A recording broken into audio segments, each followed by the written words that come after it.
Mr. President, Sri Lanka suffered for almost 3 decades fighting an internal conflict with LTT, a brutal terrorist organization that was promoting a separatist agenda. More than 30 UN member countries banned the LTT because of the grave crimes it was committing against the humanity.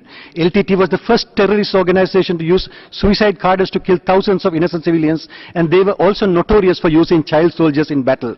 By eliminating the LTT in 2009, our brave soldiers protected the human rights of all Sri Lankans, and the Human Rights Council also passed a resolution in 2011 welcoming the conclusion of hostilities in Sri Lanka. However, despite the fact that the UN Charter does not authorize intervention in matters that are essentially within the domestic jurisdiction of any state, the High Commissioner has been repeatedly making references to the need for constitutional reforms and for special tribunals to investigate alleged war crimes in Sri Lanka. His keenness to propose investigations against the Sri Lankan armed forces must extend not only to the dead and gone LTT leadership, but also to those who financed and supported their terrorist activities in the past.